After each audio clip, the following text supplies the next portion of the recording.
Tant qu'on est dans le domaine de la compétition, on peut aborder le sujet de la cut pour les gens qui font des sports catégorie de poids, donc on pense notamment à la FA, mais il y a aussi beaucoup de gens qui font des sports de combat, si vous passez par là. Est-ce que tu conseilles la water cut? Et si oui, à qui? Alors, en soi, oui, je la conseille. Mais ça dépend à chaque fois du profil.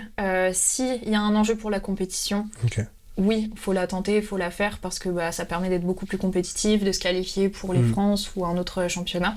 Là, oui, elle peut être efficace et beaucoup plus intelligente que faire un gros déficit qui fatigue et qui permet pas de s'entraîner dans les meilleures conditions. Est-ce que tu peux expliquer la différence, peut-être s'il y en a qui comprennent pas water cut, qui savent pas?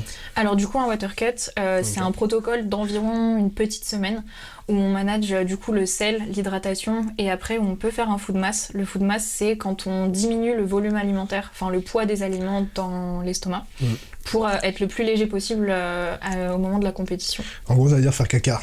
Faire caca au lieu de perdre du poids. C'est ça. Et au lieu de manger 100 grammes de légumes et d'avoir 100 grammes en plus dans l'estomac, manger 100 grammes de cacahuètes par exemple et d'avoir beaucoup plus d'énergie pour le même poids. Mais ouais, du coup, ce protocole-là, je le conseille pour les personnes qui ont des gros enjeux ou pour des personnes qui... je sais pas, qui ont toujours fait des compétitions dans une certaine catégorie et qui progressent comme ça, là je conseille pourquoi pas s'ils ont peut-être 1 kilo à virer ou quoi, au lieu de faire un déficit, là faire un petit protocole s'ils ont l'habitude d'être dans une certaine catégorie et qu'ils veulent pas être au-dessus.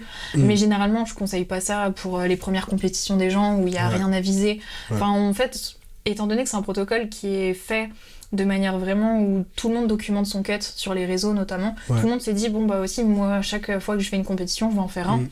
Pas forcément, il y en a pas forcément besoin selon les enjeux encore une fois. Alors ça de toute façon on a beau le répéter, les gens ils vont faire quand même la water cut. Donc si un mec qui regarde cette vidéo, il a regardé 2-3 vidéos YouTube et il se dit par exemple je veux cutter pour ma compétition, quel conseil tu peux lui donner? Parce qu'il va le faire quoi qu'il arrive.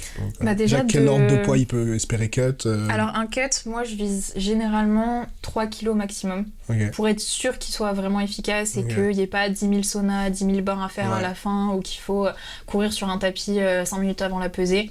2,5 à 3 kilos c'est le grand maximum pour que ce soit vraiment pas trop épuisant aussi. Et après, qu'est-ce que je lui donnerais comme conseil? S'il a un coach, de vraiment parler à son coach parce que il va forcément lui donner des conseils en fonction. Ou sinon, de se faire suivre aussi, potentiellement aussi un petit peu à l'avance. Ça aussi, c'est ce que je recommande beaucoup aux personnes qui me contactent. C'est de pas me contacter une semaine avant la pesée, mais plutôt 6 semaines, un mois. Je passe ce week-end, c'est la merde. Parce que pour le coup, ça peut aller super vite. Et anticiper une pesée, c'est le meilleur choix à faire. Qui est un cut ou pas d'ailleurs. Des aliments pour le food mass que tu recommandes? Déjà, qui ressemblent pas peut-être zéro sel. Que du chocolat et du... Pour le coup, il n'y a pas 10 000 choses. Faut vraiment zéro sel. Moi, ce que je conseille aussi, des fois, ce qui peut aider pour les glucides, c'est tout ce qui est fruits séchés. Des cranberries séchés, des abricots secs. En soi, c'est assez calorique. Pâte de fruits aussi. Pâte de fruits, ça peut être bien pour les glucides. Après, pour les protéines, généralement, moi, je fais pas attention aux protéines. Je dis toujours à mes patients qui sont en panique quand ils atteignent pas leur prot en food mass, c'est l'histoire de 1 ou 2 jours. C'est pas ça qui va faire la différence. Ça va pas sauver ton... C'est ça. Et zéro sel et des aliments très denses. Après, cacahuètes, noix de cajou, tout ça, ça peut être bien. Et la réhydratation, du coup, comment on se réhydrate bien?